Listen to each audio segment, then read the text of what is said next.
नैमिषारण्य में सुंदर सुभद्र वेदी पर सूत जी महाराज विराजमान हैं। शौनकादि ऋषियों ने उनसे प्रश्न किया कि भगवान, जीवों का अत्यंत सहजता सरलता पूर्वक कल्याण कैसे हो, इसका उपाय आप बताइए। और यहीं से कथा का आरंभ होता है। भगवत भक्ति का महात्म्य, भगवत कथा का महात्म्य श्री सूत जी महाराज ने वर्णन किया है। भगवान के अवतारों का स्मरण किया है और इन अवतारों के स्मरण की महिमा का वर्णन किया है। जन्म गुह्यम भगवतो ये तत्प्रेतो नरः सायं प्रातः गृणन भक्त्या दुख ग्रामाद विमुच्यते। जो सायंकाल प्रातःकाल भगवान के इन 24 अवतारों का स्मरण करता है, उसके सारे दुख समाप्त हो जाते हैं। कितना बढ़िया उपाय है। 24 अवतारों का नाम सवेरे ले लो, संध्या को ले लो, सारे संकटों से मुक्ति मिल जाएगी। आप कहें हमें तो याद ही नहीं रहेंगे 24 अवतार। तो भक्तमाल ग्रंथ का एक 56 छंद याद कर लो, तो बहुत छोटा छंद है, उसी में आपके 24 अवतार हो जाएंगे। जय जय मीन बरा कमठ नर हरि बलि वामन। जय जय मीन बरा कमठ नर हरि बलि वामन। परशुराम रघुवीर कृष्ण कीरति जग पावन। परशुराम रघुवीर कृष्ण कीरति जग पावन। बुद्ध कल की अरु व्यास प्रथु हरिहंस मन्वंतर। बुद्ध कल की अरु व्यास पृथु हरिहंस मन्वंतर। यज्ञ ऋषभ हयग्रीव ध्रुव वरदैन धन्वंतर। यज्ञ ऋषभ हयग्रीव ध्रुव वरदैन धन्वंतर। बद्रीपति दत्त कपिल देव सनकादिक करुणा करो। बद्रीपति दत्त कपिल देव सनकादिक करुणा करो।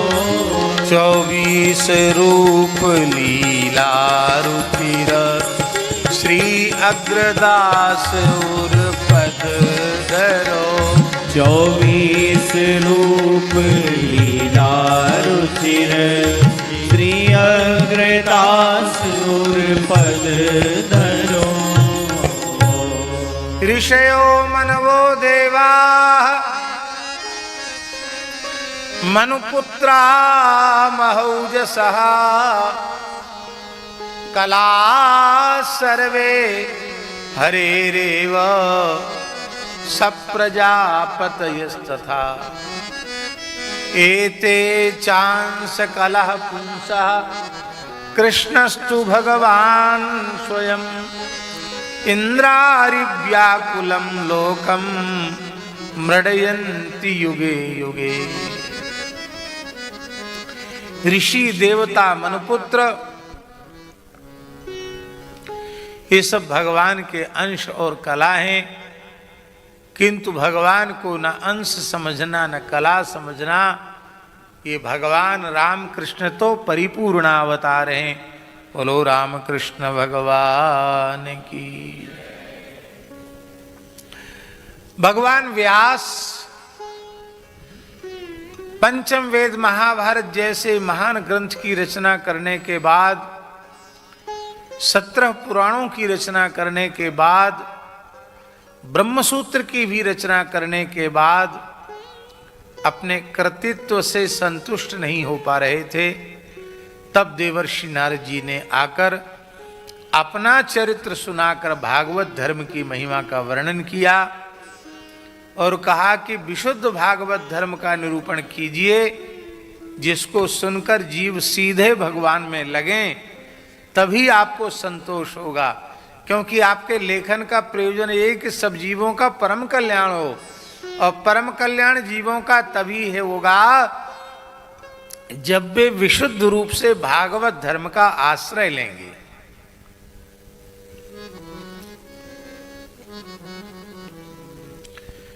यथा धर्मादयश्चार्था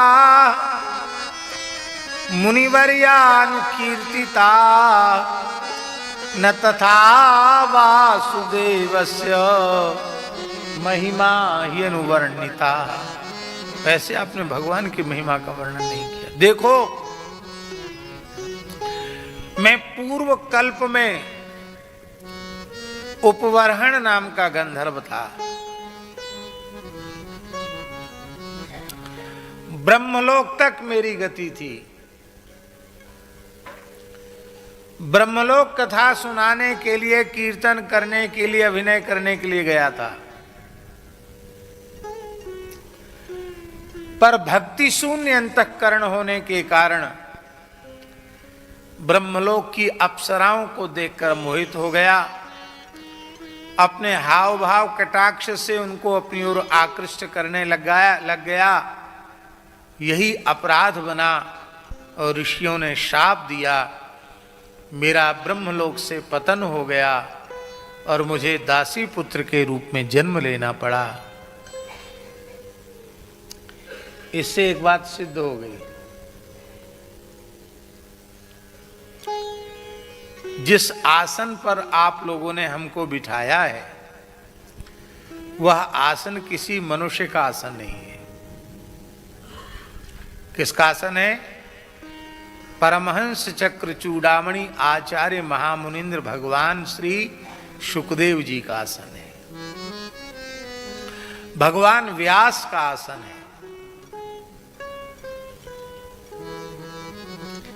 हम व्यास जी नहीं हो सकते और हम शुकदेव जी भी नहीं हो सकते, हम जानते हैं।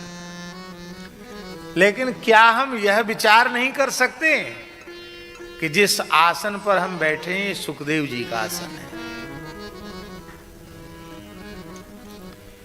इसलिए वक्ता को हाव भाव कटाक्ष से किसी के रूप को, किसी को देखकर उसको आकृष्ट करना, ये उस वक्ता के पतन का कारण है। व्यक्ति को देखकर कथा मत कहो, भगवान को ध्यान में रख करके कथा कहो। नित्य सिद्ध भगवत भक्तों को ध्यान में रख करके कथा कहो। अभी तो हम थोड़ा ठीक बैठ के कथा कह रहे हैं। एक बार हमने ग्वालियर में कथा कही, बहुत पुरानी बात है।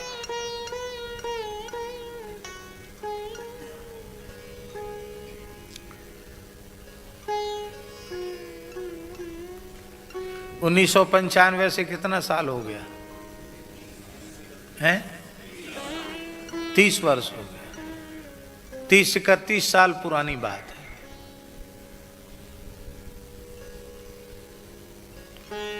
उस समय सीधी सीधी कथा, 2 समय की कथा होती थी, 9 से 12, 3 से 6।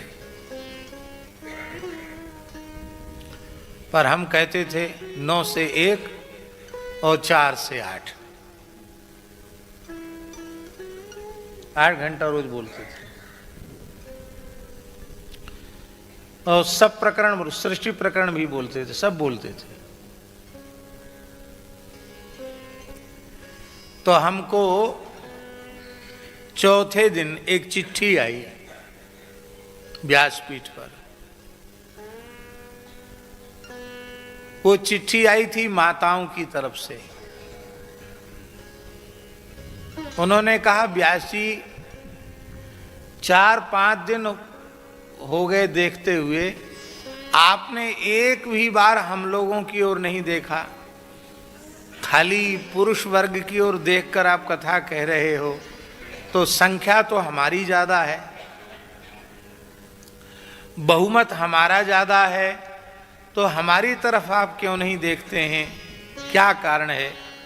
और उस समय हम क्या करते थे कि सामने पुरुष वर्ग को ही बिठाते थे, माताएं एक किनारे में, और कथा भी कहते थे, ऐसे कहते, इधर नहीं, जिधर माताएं उधर नहीं, इधर। तो एक पढ़ी लिखी माताजी थी, उनको बड़ा कष्ट हुआ, बोले महाराज, चिट्ठी लिखी, समाधान चाहिए। तो हमने उनको कथा में ही समाधान किया। मैंने कहा देखेंगे तो कहेंगे कैसा कथावाचक है, स्त्रियों की तरफ देखता है, न देखें तो कहोगे कि देखता नहीं है, और देखें तो कहोगे कैसा बाबा जी है, बताओ स्त्रियों की तरफ देखता है।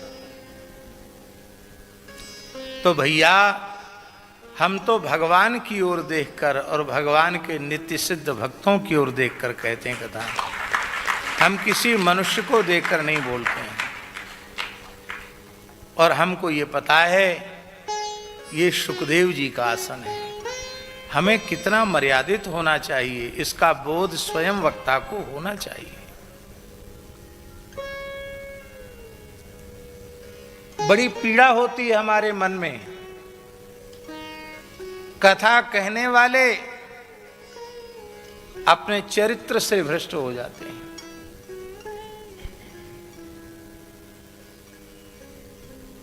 उनमें व्यक्ति विशेष नहीं, स्त्रियां भी, कथावाचिका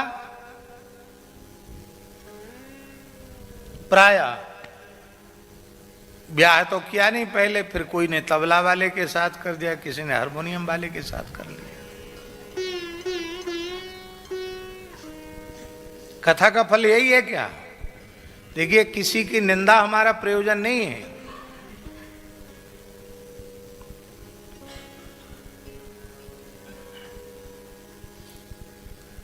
भाई मीरा जी के जैसी मीरा ही हैं, करमेती के जैसी करमेती ही हैं। आप उनके पद चिन्हों पर चलकर भजन कीजिए, अपने परिवार में अच्छे संस्कार दीजिए। स्त्री हो अथवा पुरुष, उसे अपने चरित्र को संभाल कर रखना ही चाहिए।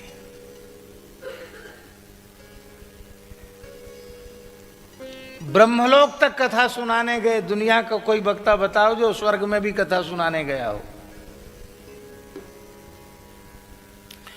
नारद जी कहते ब्रह्मलोक तक कथा सुनाने गया, लेकिन अपने मन का संयम न होने के कारण में नीचे गिर गया।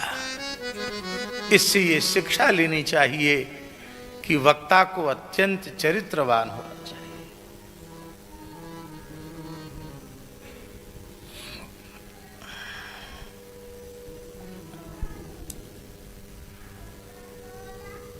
कृपा कर दी ऋषियों ने, संतों की सेवा की, दूसरे जन्म में उनकी जूठन खाई, अंतःकरण शुद्ध हो गया।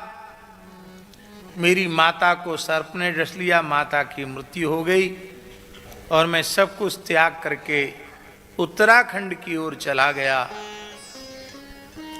एक पवित्र झील में स्नान करके भगवान का ध्यान करने लग गया। उस समय भगवान की मंगल मूर्ति मेरे हृदय में प्रकाशित हो गई। अभी मैं आनंद में विभोर हो रहा था कि इसी बीच में भगवान अंतर्धान हो गए। जब भगवान अंतर्धान हो गए तो मैं जोर जोर से रोने लग गया। इतना अधिक विरह हुआ मानो प्राण ही निकल जाएंगे।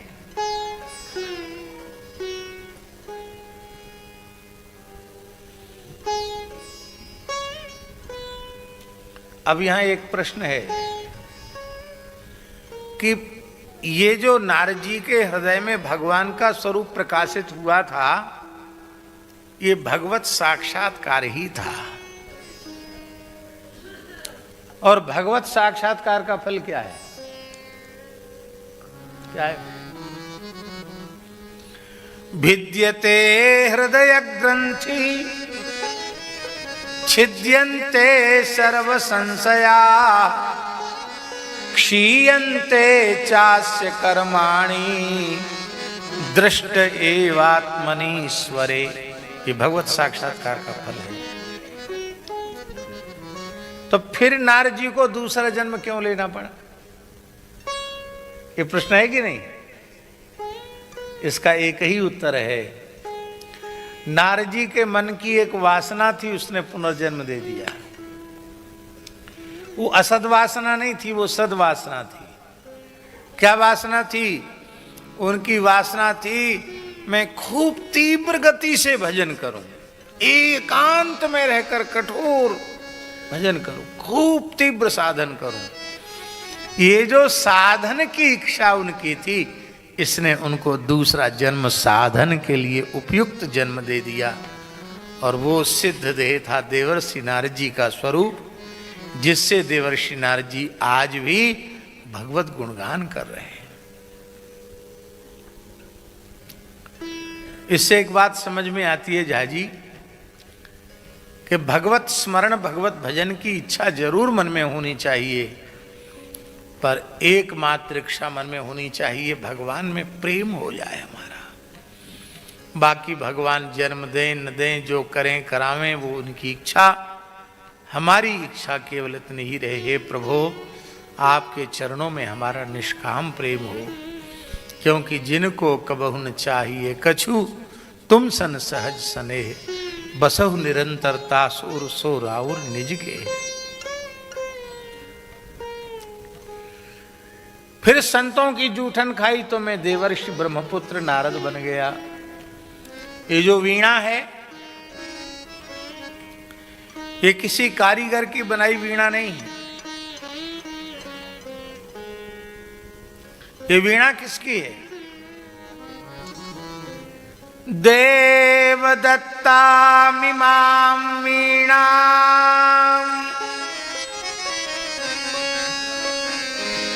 स्वर ब्रह्म विभूषितां मूर्छयित्वा हरिकथां गायमानश्चराम्यहम्। ये वीणा भगवान नारायण ने स्वयं दी है। ये वीणा लक्ष्मी जी की वीणा है। लक्ष्मी जी ने नारायण को दी, नारायण ने नारद जी को दे दी। और ये वीणा कैसी है? स्वर ब्रह्म विभूषिताम।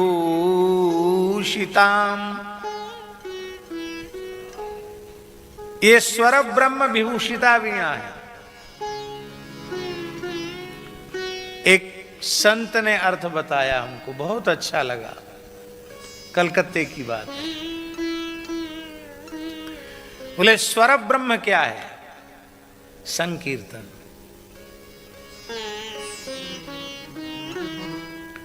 स्वर ब्रह्म विभूषिताम, नाम रूप गुण लीला का जो संकीर्तन है, उससे जो विभूषित है।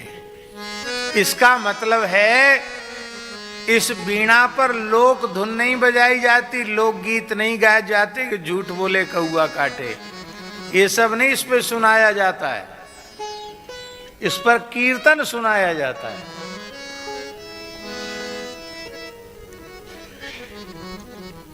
उटपटांग चीज नहीं सुनाई जाती है। अब स्थिति यह है, अब तो लोग कहते हैं कि आप उसका आशय गलत मत लगाइए, अच्छा आशय लगाइए। और ऐसा कहकर फिल्मी गीत भी गाए जाते कथाओं में। और किन्हीं महानुभाव के द्वारा गाए जाते हैं तो अच्छा है, उनकी सामर्थ्य, उनकी वाणी से अच्छे भी लगते होंगे। किंतु दास अत्यंत विनम्र भाव से निवेदन करे, हम लोग गरीब हैं क्या? हम लोग दरिद्र हैं क्या, जो हमको ये शराब कबाब का सेवन करने वाले विषयी भोगी पामर प्राणियों के लिखे हुए गीतों को अध्यात्म में घटाना पड़े? क्या श्री सूरदास जी, कबीरदास जी, तुलसीदास जी, मीराबाई, मलुकदास जी, गुरु नानक जी, इन सब संतों की वाणियां क्या लुप्त हो गई हैं? जब इतने संतों की वाणियां हैं तो आप लौकिक गीत क्यों गाते हैं? वक्ताओं से भी हमारा निवेदन है, आजकल के आधुनिक वक्ता तुलसीदास जी, सूरदास जी, कबीरदास जी को नहीं गाते हैं। नए नए तरीके के भजन चल गए, उनको गाते हैं। ये बहुत अनुचित है।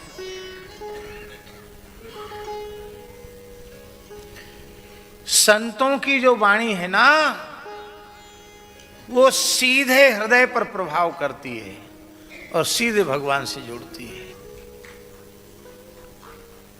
हम आपको सत्य कहें, हम आधुनिक संतों में केवल और श्री मामा जी की वाणी को ही गाते हैं। बाकी सब प्राचीन संतों की वाणियों को ही हम स्मरण करते हैं। और एक बात ध्यान देकर सुनिए, आप जिस संत की वाणी का स्मरण करते हैं उस संत का अनुग्रह आपको प्राप्त होता है। हम पहले से कभी नहीं सोचते हम कौन सा पद गाएंगे, आज तक नहीं सोचा।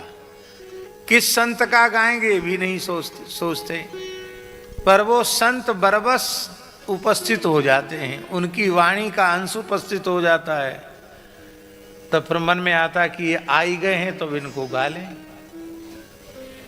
कई बार ऐसा होता कि गाते गाते समय बीत जाता, क्यों? वो छोड़ते ही नहीं, उनकी कृपा हो जाती है।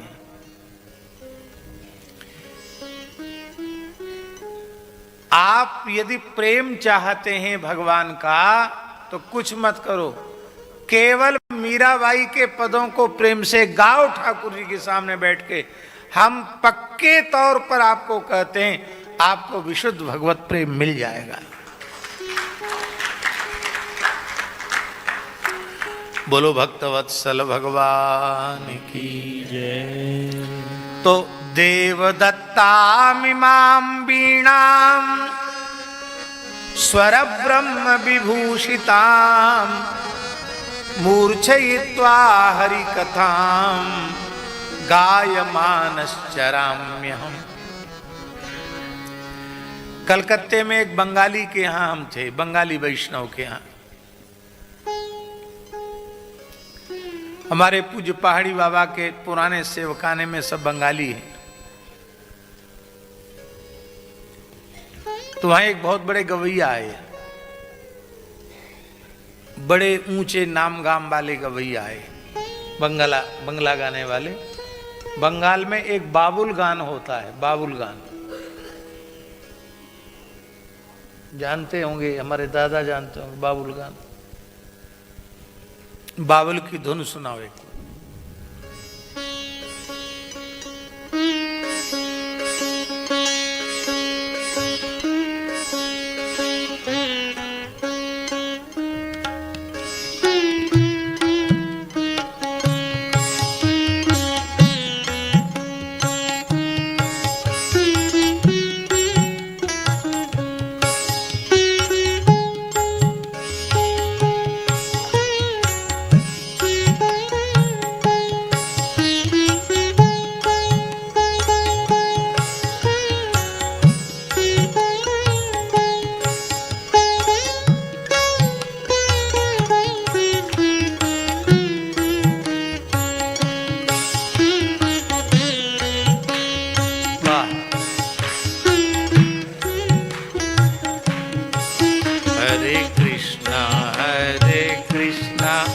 कृष्णा कृष्णा हरे हरे, हरे राम राम राम हरे हरे, हरे कृष्णा कृष्णा कृष्णा हरे हरे, हरे राम राम राम हरे हरे, हरे कृष्णा कृष्णा कृष्णा कृष्णा कृष्णा हरे हरे हरे राम राम राम हरे अच्छे गवैया थे तो लोगों ने कहा महाराज जी आपको बाबुल गान सुनाएंगे। तो उनके पहले जो संकीर्तन करने वैष्णव आए थे उनसे उन्होंने हारमोनियम मांगा बाबुल गान वाला। उन्होंने कहा ना देवो ना।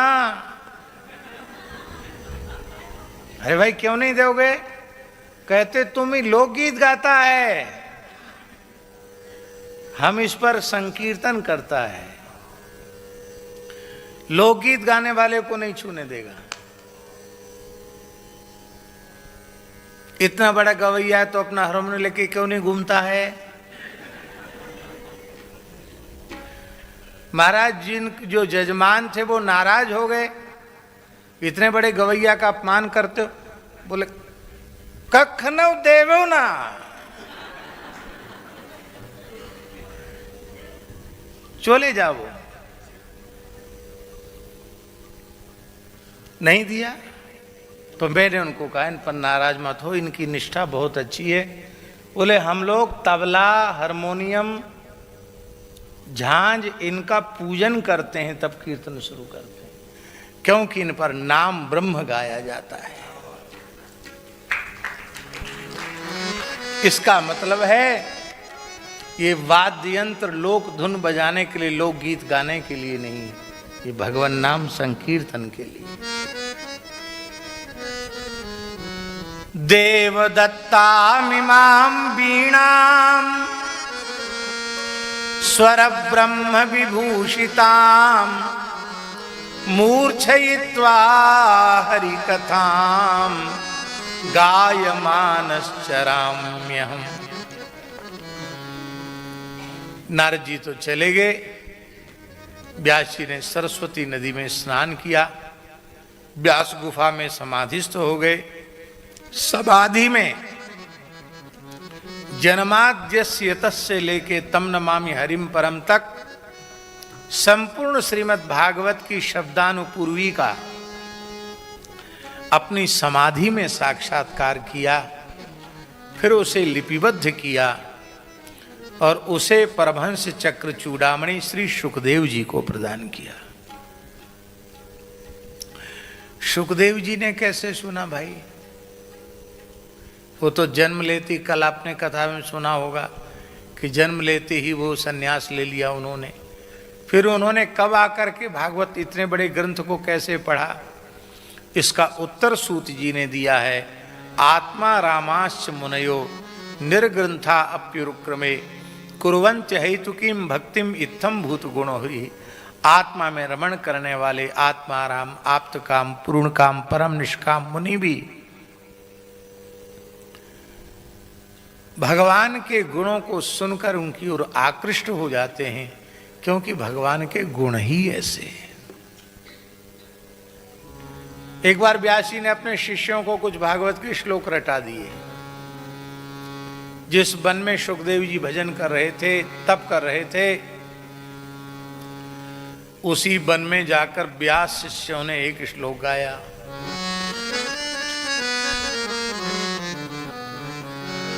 बरहा पीड़म नटवर बपु कर्णयो कर्णिकारम बिभ्रदवास कनक कपिशम वैजयंतीं च माला रंध्रान्वेणो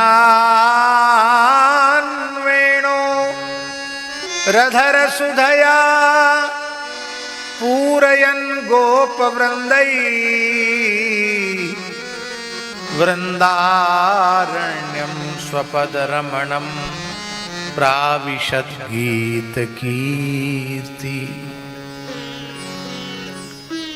अरे सखियों, राधा रानी कह रही हैं, कैसा सुंदर स्वरूप है श्याम सुंदर का। इन्होंने कितना सुंदर मयूर पिच्छ का मुकुट धारण कर रखा है। नटवर बपू हैं, कानों में कनेल का फूल है। कर्णयो 2 कान और कर्णिकारम एक वचन, माने कनेल का एक फूल कान पर रखे। कनेल का फूल जानते हैं ना, पीला फूल कनेल का, लंबा, कान पर रखने लायक। जीव गोस्वामी जी कहते एकमेव कर्णिकार पुष्पम कदाचित दक्षिण करणे विदधति कदाचित वाम करणे। एक ही पुष्प कभी यहां रख लेते, कभी यहां रख लेते। क्यों? कि एतत् श्री कृष्णस्य संकेत पुष्पम, ये संकेत पुष्प है। गोपियां अपने नेत्रों के इशारे से पूछती हैं, प्रभु आज गैया चराने किस ओर जाएंगे? इधर जाना तो इधर रख लेते हैं, इधर जाना तो इधर रख लेते हैं। चलो सखी वहां जाइए जहां बसत ब्रजराज, गोरस बेचत हरि मिले, एक पंथ द्वय काज।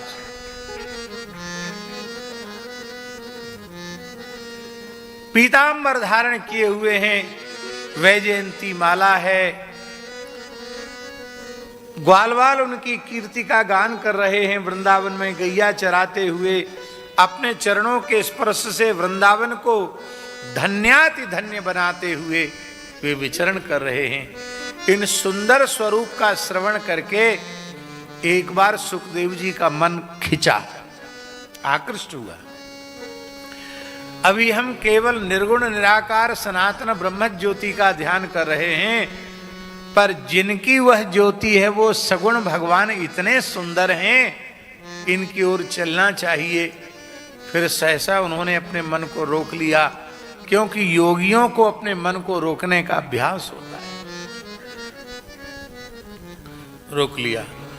सुंदर तो बहुत हैं और स्वभाव सुंदर न हो तो स्वरूप होने के साथ ही साथ स्वभाव भी सुंदर होना चाहिए। आपका स्वरूप चाहे जितना सुंदर हो और स्वभाव में जब बोलते हो तब ही उगलते हो, तो आप कहीं भी फिट नहीं होगे, सब जगह से आपका तिरस्कार होगा। जितना स्वरूप सुंदर हो उससे अधिक व्यवहार सुंदर होना चाहिए। दूसरी बार व्यास शिष्य आए, अब की बार भगवान के स्वभाव का वर्णन उन्होंने किया। अहो बकीयं स्तन कालकूटम जिगंसया पाययदप्य साध्वी लेभे गतिम धातृचितां ततोन्यम कंबा दयालुम शरणम।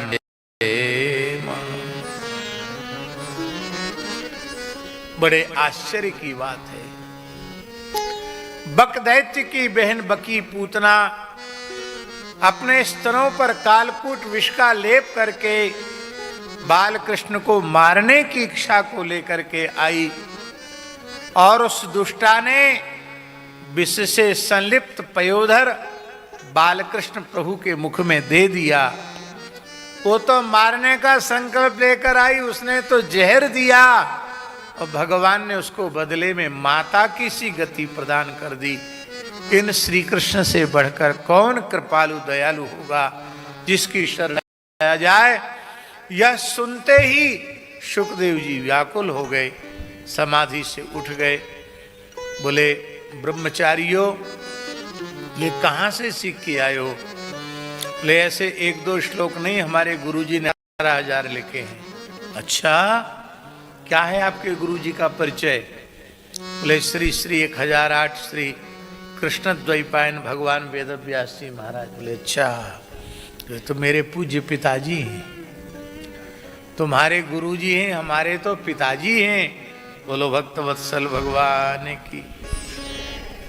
हमारे पूज्य गुरुदेव भक्तमाली जी कहते थे कि ज्ञान संबंध विच्छेद करता है और भक्ति संबंध जोड़ती है। बोलो भक्तवत्सल भगवान की। ज्ञानोत्पन्न हुआ तो संबंध विच्छेद हो गया, और भक्ति उत्पन्न हुई तो संबंध जोड़ गया। बोले मेरे पिताजी हैं।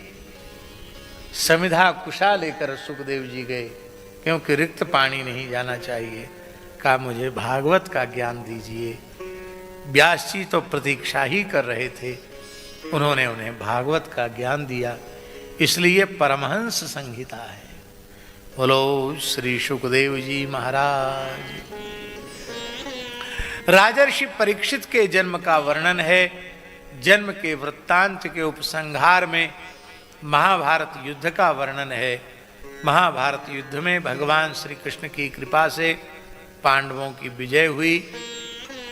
भीमसेन की गदा युद्ध में दुर्योधन की जंघा विदीर्ण हो गई और दुर्योधन ने अश्वत्थामा को सेनापति नियुक्त कर दिया और अश्वत्थामा ने सोते हुए द्रौपदी के 5 पुत्रों की हत्या कर दी। द्रौपदी विलाप कर रही थी। भगवान ने अर्जुन के साथ अश्वत्थामा का पीछा किया। अश्वत्थामा को बांधकर द्रौपदी के चरणों में उपस्थित किया। लेकिन धन्य है द्रौपदी। द्रौपदी ने कहा, मुच्यता मुच्यता मेष ब्राह्मणों नितरांग गुरु। छोड़ दो, ये ब्राह्मण है, ये तो जन्म से ही गुरु है। केवल ब्राह्मण नहीं, सएष भगवान द्रोण प्रजा रूपेण वर्तते। ये साक्षात गुरु द्रोणाचार्य ही इस रूप में उपस्थित हैं, जिनसे तुमने अस्त्र शस्त्रों का ज्ञान प्राप्त किया है। इनका आदर करो। इसको मारने से मेरे पुत्र जीवित नहीं हो जाएंगे। जिस राजा के राज्य में गौ ब्राह्मण ब्राह्मणी दुखी होकर के रुदन करते हैं, उस राजा का समूल नाश हो जाता है। इसका आदर करो। छुड़वा दिया अश्वत्थामा को। अश्वत्थामा को क्षमा करना चाहिए था, लेकिन अश्वत्थामा ने क्षमा नहीं किया, उल्टे कोप किया। 5 दिव्यास्त्रों का प्रयोग भगवान श्री कृष्ण के ऊपर किया और उत्तरा के गर्भ पर पुनः ब्रह्मास्त्र का प्रयोग किया। भगवान ने सुदर्शन चक्र से पांडवों की रक्षा की और उत्तरा भगवान की शरण में आई। भगवान ने उत्तरा के गर्भ में प्रवेश किया और गर्भगत परीक्षित की रक्षा की। बोलो भक्तवत्सल भगवान की। अब भगवान का सारा कार्य हो गया। भगवान द्वारिका जाना चाहते हैं। कुंती माता रोती हुई उपस्थित हुई। भगवान ने कहा, बुआ जी अब तो सब काम हो गया, अब क्यों रो रही हो? कुंती जी ने कहा, महाराज मुझे कुछ चाहिए आपसे। क्या चाहिए? बोलो क्या चाहिए? बोले हमको विपत्तियां चाहिए। भगवान बोले, बुआ जी कहीं भूल तो नहीं गई? मांगना चाहती हो संपत्ति, मुंह से निकल गया हो विपत्ति। अभी सुधार संभव है? बोले नहीं, मैं खूब सोच समझ के मांग रही हूं। विपदस्सन्तु न सस्व तत्र तत्र जगत गुरो भवतो दर्शनम यत्स्यात् अपनर्भव दर्शनम। हे भगवान, जब तक हमारे ऊपर हमारे पुत्रों के ऊपर विपत्ति थी, आप द्वारिका छोड़कर यहाँ खड़े थे। अब संपत्ति आ गई तो आप कहते हम द्वारिका जाएंगे। सुख के माथे सिल परे जो नाम हृदय ते जाए, बलिहारी व दुख की जो पल पल नाम रटाए। हे भगवान, आपका दर्शन जो सबसे बड़ा दुख है, जन्म मृत्यु के चक्र में पड़े रहना, उससे छुट्टी दिलाने वाला है। आप ऐसे ही मंद मंद मुस्कुराते रहो। भगवान की यात्रा स्थगित हो गई। दूसरे दिन सरसैया पर पड़े हुए भीष्म पितामह के निकट भगवान पहुँचे। भगवान की आज्ञा से पितामह भीष्म ने दान धर्म, राज धर्म, मोक्ष धर्म, स्त्री धर्म, भगवत धर्म सबका समास व्यास क्रम से वर्णन किया। अंतिम में भगवान की स्तुति की। इति मति रूप कल्पिता वितृष्णा इत्यादि श्लोकों के द्वारा बहुत सुंदर भीष्म स्तुति है। स्वनिगम मपहाय मत प्रतिज्ञाम ऋत मधुकर्त मप प्लुतो रथस्था धृत रथ चरणों भेयात चलत गुरु हरिर्हंति विभम गतोत्तरीय। भगवान, आपने महाभारत युद्ध में प्रतिज्ञा की थी मैं अस्त्र नहीं उठाऊंगा, और मैंने प्रतिज्ञा की थी आज जो हरहीन शस्त्र कहाऊं तो लाजूं गंगा जननी को शांतनु सुत न कहाऊं। भगवान, आपने अपने भक्त भीष्म की प्रतिज्ञा को सत्य करने के लिए चक्र उठा लिया। उस समय आपका पीतांबर गिर गया था। मानो पीतांबर कह रहा था आप अपनी प्रतिज्ञा छोड़ रहे तो मैं भी आपको छोड़ रहा हूँ। बोले तू भले ही छोड़ दे, पर मैं भक्त रक्षण की प्रतिज्ञा का त्याग नहीं कर सकता। हे भगवान, वो झांकी मेरे हृदय को आलोकित कर रही है। भगवान की स्तुति करते करते भीष्म ने देह का त्याग किया। भगवान के स्वधाम गमन का समाचार अर्जुन के द्वारा प्राप्त करके पांडवों ने परीक्षित को राजा बनाया और महाप्रस्थान किया। पांडव भगवान के धाम को पधारे और इधर परीक्षित ने 3 अश्वमेध यज्ञ किए।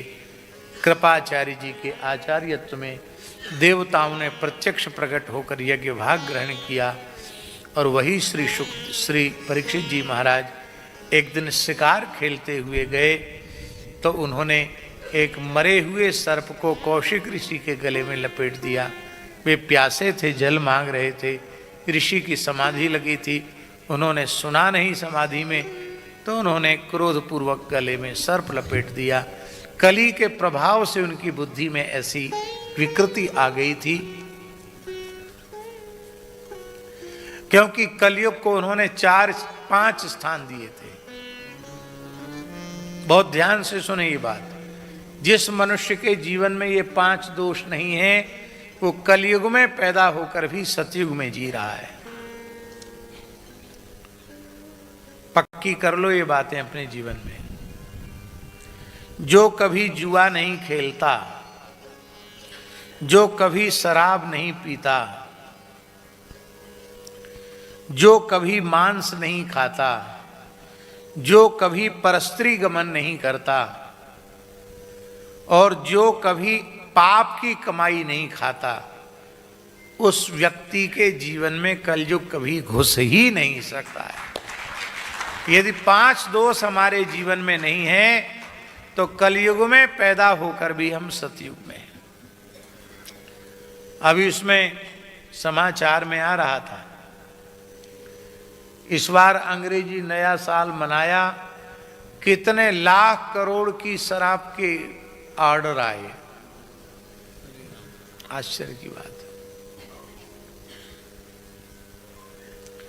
नया साल लोगों ने मनाया तो हमें तो गिनती याद भी नहीं है, हमको याद रखने की जरूरत भी नहीं है। कितने बिरयानी के ऑर्डर आए और कितने मांस के ऑर्डर आए, कितने शराब के ऑर्डर आए। अरबों खरबों रुपए लोगों ने शराब कबाब में खर्च किया। किस लिए? पुरानी साल गई और नई साल आ रही है। अरे अभागो, तुम्हारी पुरानी साल भी बेकार गई और तुम्हारी आने वाली साल भी ऐसे ही शराब कबाब में ही जाएगी। अभी हम लोग चित्रकूट से आए हैं। हमारे अत्यंत प्रिय गोवत्स बाल व्यास श्री राधा कृष्ण जी ने इस बार रस महोत्सव, राधा गोपाल प्रभु का रस महोत्सव चित्रकूट में मनाया था। कितनी बड़ी संख्या में लोग उपस्थित थे। और वो लोग, उन लोगों ने भी बीता हुआ साल भी छोड़ा और नया साल भी मनाया, पर कथा कीर्तन सत्संग के माध्यम से मनाया। यद्यपि ये हम लोगों को नया साल नहीं है, ये तो अंग्रेजी सभ्यता का अंधानुकरण है। हम लोगों का नया साल चैत्र शुक्ल प्रतिपदा के दिन आरंभ होता है, उसी दिन नया विक्रम संवत्सर होता है। इसलिए हम लोगों को बड़े उत्साह पूर्वक नया संवत्सर का उत्सव चैत्र शुक्ल प्रतिपदा को ही मनाना चाहिए। आपने कभी सुना कि नए संवत्सर जो मनाने की हिंदू पद्धति है उसमें कभी आधी रात तक जगना, शराब कबाब करना, नाच गान करना, आपने कभी सुना? संप्राप्ते नववत्सरे प्रतिगृहे कुर्यात् ध्वजारोहणम। हर घर में झंडा लगाओ, वंदन वारों से सजाओ, गैया के गोबर से लीपो, रंगोली बनाओ, देवताओं का, ब्राह्मणों का, पितरों का पूजन करो, वस्त्रों को, बच्चों को नए नए कपड़े पहनाओ, माताओं को आभूषण धारण कराओ। ये है, कथा कीर्तन करो तो पता चले अब नया साल आने वाला है। साल का पहला दिन जैसा जाएगा पूरी साल वैसी ही जाएगी। इसलिए चैत्र अमावास्या को वर्ष का विसर्जन और चैत्र शुक्ल प्रतिपदा को नए संवत्सर का शुभागमन यदि मनाना चाहते हैं तो ये दोनों मनाना चाहिए। आप लोगों को तो बहुत अच्छा नया साल का, अंग्रेजी नए साल का बहुत अच्छा वो मिला, क्योंकि आपका 2026 भागवत कथा के द्वारा मनाया जा रहा है। 1 जनवरी को आ गए थे ना हम यहाँ, नए साल में झारखंड आ गए, अंग्रेजी साल में, और आप लोगों को ठीक 2 तारीख से ही कथा सुनने को मिल गई। ये भगवान की बड़ी कृपा।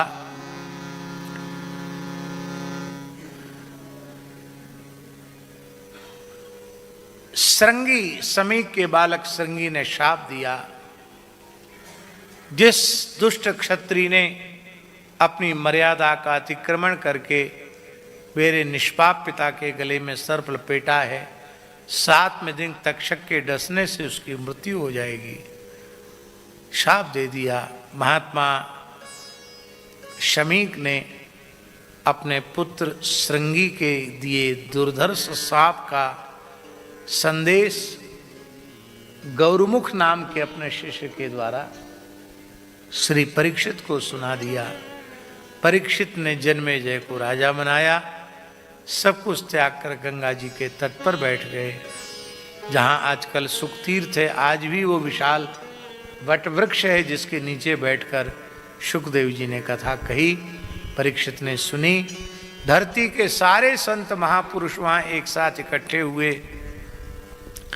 सबसे परीक्षित ने एक ही बात पूछी कि मरने वाले को क्या करना चाहिए, पर सबने उत्तर नहीं दिया।